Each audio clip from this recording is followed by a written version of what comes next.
Hello friends, आज की कहानी भूतिया होटल की कहानी है, तो पूरी ज़रूर सुनिएगा। एक छोटे से शहर में एक पुराना और विख्यात होटल था जिसका नाम मेहनत महल था। यह होटल शहरीय क्षेत्र से थोड़ा दूर शांत जंगल के पास स्थित था और अपने समय का सबसे आलीशान होटल हुआ करता था। इसकी वास्तुशैली, अंदर की सजावट और वहाँ की सेवाएं यहाँ आने वाले हर व्यक्ति को मंत्रमुग्ध कर देती थी। परंतु सालों पहले एक बुरी घटना ने इस होटल को भूतिया बना दिया। लोग कहते थे कि इस होटल में एक परिवार की आत्माएं भटकती हैं जिन्होंने यहीं अपनी जान गंवा दी थी। रात के समय होटल की ओर देखते ही लोगों के रोंगटे खड़े हो जाते हैं। होटल के चारों ओर कटी फटी पेड़ों की छाया और होटल की टूटी फूटी खिड़कियों से छन कर आती अंधकारी रोशनी ने पूरे परिवेश को और भी डरावना बना दिया था। लोग मानते थे कि उस बुरी रात के बाद से ही वहाँ की आत्माओं का भटकना शुरू हो गया था। इस भयावहता के कारण शहर के लोग होटल से दूर रहते थे और किसी की भी हिम्मत नहीं होती थी कि वे वहां जाएं। लेकिन एक समय ऐसा आया जब शहर के कुछ युवा उत्साही इस होटल को रहस्य से सुलझाने का निर्णय किया।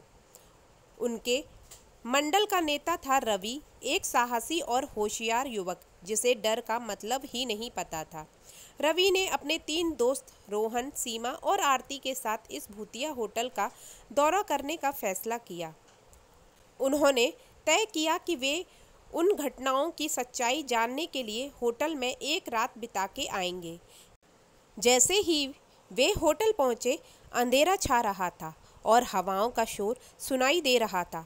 होटल के बाहर का माहौल ही डरावना वाला था, लेकिन रवि और उनके दोस्तों ने अपनी हिम्मत रखी और होटल के अंदर चले गए। होटल के अंदर का वातावरण बेहद रहस्यमय और भयानक था। दीवारों पर धूल जमी हुई थी, फर्श हर कदम पर झंझनाहट कर रहा था और हर कोने से रहस्यमय आवाज़ें सुनाई दे रही थीं। उन्होंने रिसेप्शन हॉल में प्रवेश किया और वहाँ की हालत देखकर चौंक गए। पुराने फर्नीचर, टूटी हुई टेबल्स और धूल भरे काउंटर, वहाँ लगे पुराने चित्रों में होटल के सुखद दिनों की झलक मिलती थी। अचानक रवि को महसूस हुआ जैसे कोई उन्हें देख रहा हो।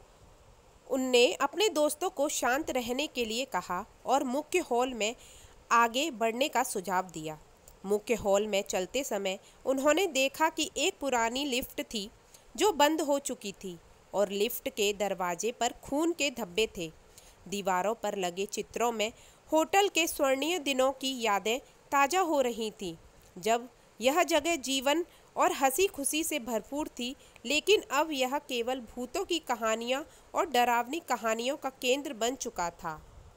अचानक से किसी ने एक ठंडी हवा का झटका महसूस किया और उन्हें एक परछाई दिखी। यह भूत की परछाई थी। भूत की आवाज़ में डरावनी ध्वनि थी, तुम लोग यहाँ क्यों आए हो? यह स्थान श्रापित है। रवि ने हिम्मत से कहा, हम यहाँ सच्चाई जानने और तुम्हारी आत्माओं को शांति दिलाने आए हैं।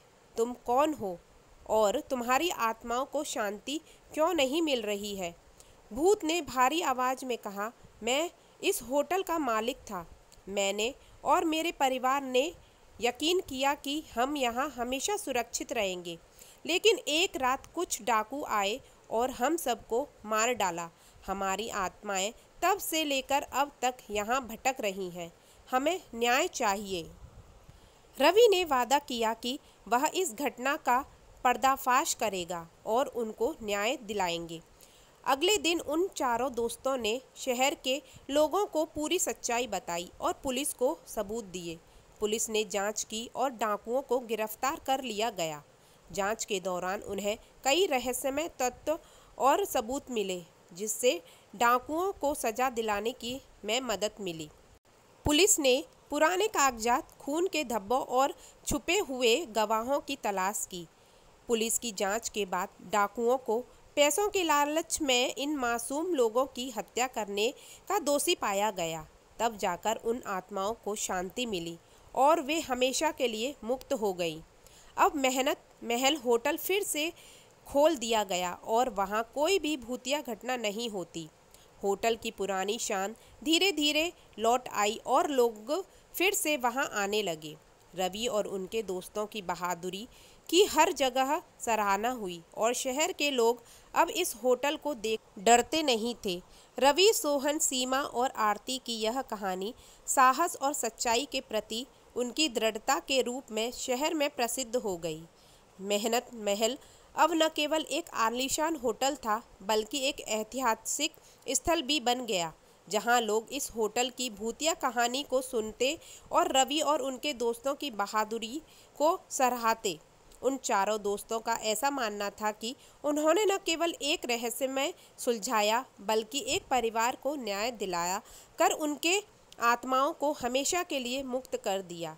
तो फ्रेंड्स, आज की कहानी आपको कैसी लगी मुझे कमेंट करके ज़रूर बताइएगा और मेरे चैनल को सब्सक्राइब करिएगा। Thank you so much.